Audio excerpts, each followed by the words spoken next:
Hi, I'm Ryan Olson, editor of Concrete Contractor Magazine, and here we are today on day one of 2014 World of Concrete in Las Vegas, Nevada. Our team of editors have been out in the field most of the day, and we've taken a look at some great new products and technologies that are going to serve the market. We've also heard from the Portland Cement Association of an economic bright spot for the concrete market in 2014. Let's take a look at some of these things we've seen today, and we hope you enjoy it. Thank you.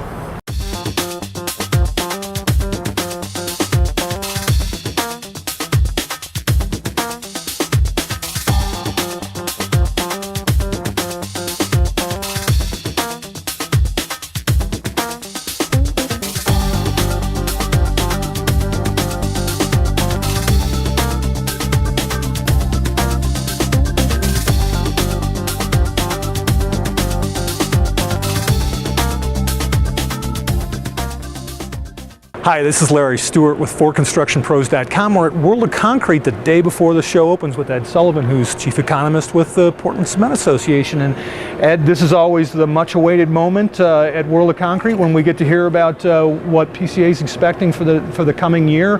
Why don't you give us the top-line details on the forecast for 2014? Sure. First of all, thank you for having me. I can tell you I am more optimistic this year, 2014, than I have been in years. The economy is poised to have a much stronger growth rate.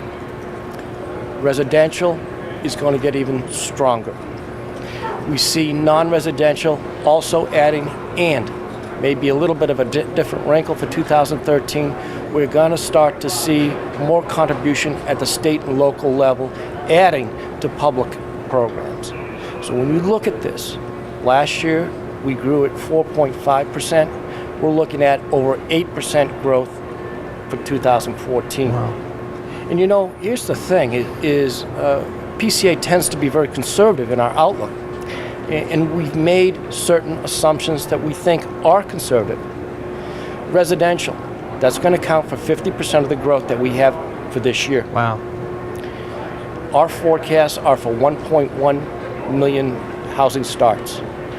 You compare that against other construction companies and analysts, and they'll tell you it could be as high as 1.5 or 1.4. Moody Analytics, one of the most revered economic forecasting groups in the world, they have it at 1.4 million units. Mm-hmm. If you take that extra difference, our 1.1 to their 1.4, that takes the growth rate for cement consumption from 8% this year to 16%. Oh my gosh. It's doubling. So my point here is that even though we're very optimistic, there's upside potential to our outlook. Well, the housing market in particular, since you mentioned that, has been, has certainly grown year over year dramatically, but in the last few months has been kind of up and down. What's the outlook for the driver that's going to take housing to the next level? If you look at the last 3 months in housing starts, it's the first time since 2008 we've averaged in excess of 1 million units on a seasonally adjusted annual rate. Right. So that's not bad. December was weak.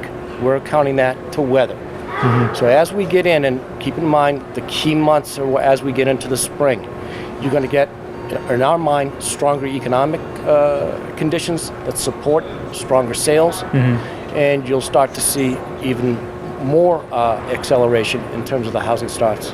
Well, hi, my name is Keith Wilson. I'm a product consultant for John Deere, and we're here at 2014 World of Concrete, and here to talk a little bit about the 310 SK backhoe. One of the major differences with the 310 SK is the interim Tier 4 emissions engine. Now this is a 4.5 liter John Deere engine, and you can see on top here is our diesel particulate filter and oxidation catalyst. Now this apparatus here is strictly designed to pull particulate matter out of the exhaust gases before emitting it into the air. And it's basically a filter that captures that soot, okay? And over a period of time, the machine will monitor the amount of soot that grows or increases in that filter. And when the soot loading gets to a certain point, then the oxidation catalyst will come on and basically burn off that soot into ash. And this is all seamless to the operator.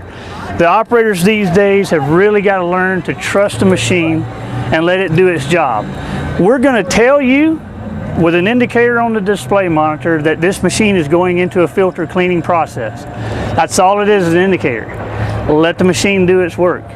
We do have it set to where if the operator chooses to bypass that cleaning process, he can, but it's best to put it on auto clean, enable the auto clean process, and let the machine run on its own, and you're going to have seamless emissions working for you as you work the machine.